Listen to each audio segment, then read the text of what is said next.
Hello, in this video we're going to cover the GPVTS area, so the GP registrar area of the website, and more importantly some extra AKT revision guides that I've done already. So the website address www.gptemplates.co.uk/GPVTS, nice and simple. I'll take you to an area and just have a look around. I'll try and keep it up to date with other stuff that we're going on from as well.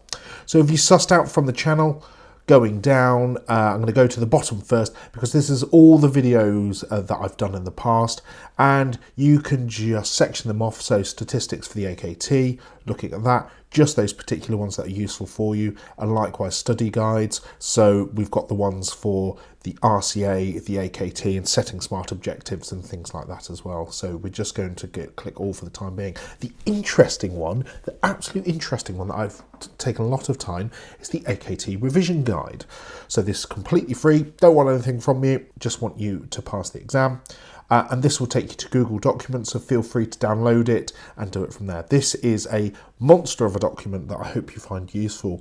It's split into roughly two areas. The first part is how to revise and sort of a bit more information about the actual exam itself. And the second part is what to revise. So as you can see, the first page gives you some general information, bit of how to revise, so really just making sure that you're not just bashing through questions, that you're actually looking at different areas. And it also gives you some ideas in terms of question banks, what to use as certain courses to have a look at, books, also the CPD areas from that way, and also sort of highlighting the RCGP AKT webpage, which I use a lot in generating some of these information videos.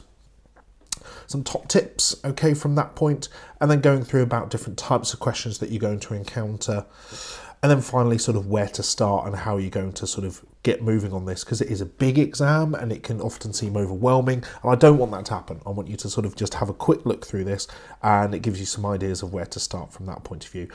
The second part is to do with the topic guides and sort of like just giving you an idea for the different areas and different curriculum areas that the RCGP highlights about what you should be revising. Okay, some of these are an educated guess, okay, and it may seem a bit overwhelming because of how many numbers are there, and I don't want that to happen. I just want you to think if it's common and you're seeing it in general practice, you should be really all on top of this. Okay, and at the end, because often people find the statistics and organisation a bit overwhelming, is the fact of you've got certain statistical terms that the RCGP recommend that you know and that you're aware of, and likewise the organisational bit of what you should be able to do from that point of view. We've got also QR codes to links, and also finally, just to end it up, how to set smart objectives and how you should be prepping yourself for sort of 3 to 4 months that you need to give yourself to really revise for this exam, if not a bit longer. Okay, and that's it. So download it, print it out, share it amongst your friends. Please drop me an email if you found that useful. I really want to know actually if you found this helping for your revising for your exams and what your final exam result was. Dr. Dave Hindmarsh, GP Templates. Very best of luck for those sitting the AKT, and I'll see you soon.